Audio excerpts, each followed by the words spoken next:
Okay.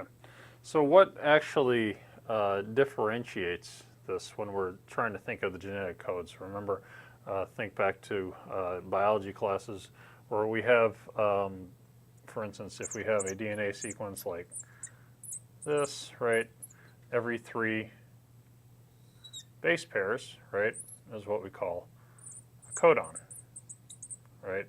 And so a codon is a group of, or a string of 3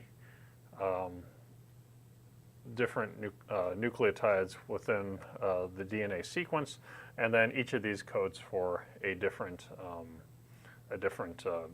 amino acid for the peptide chain. So, for instance, ATG would be for methionine, and then CAA would be for histidine. Okay, and then this strand could continue and then code for a series of amino acids, which eventually polymerize to form a peptide or a protein chain, right? Okay, so we know that these all stand for something, these A, T, G, and C, and so these are indicating what the nitrogenous base is on the nucleotide. So we can group these into two general classes. So the first are called pyrimidines, or excuse me, purines. Okay. These have a general structure like this, where it's a fused bicyclic system with a 6-membered ring and a 5-membered ring. Okay.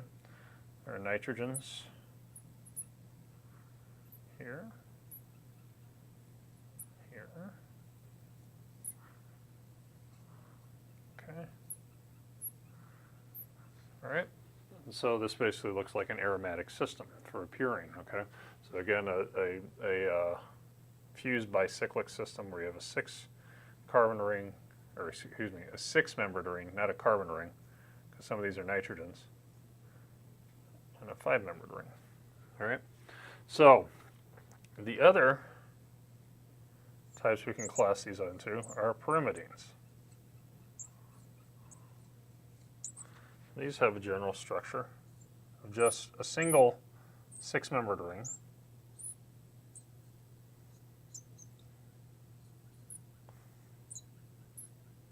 It looks like this. Okay, so this has these are purines, and then these are pyrimidines.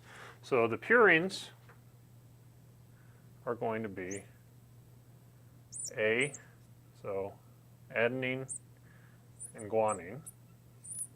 And the pyrimidines are going to be cytosine, thymine, and uracil. And so remember, for RNA, only RNA nucleotides have uracil, and only DNA nucleotides will have thymine.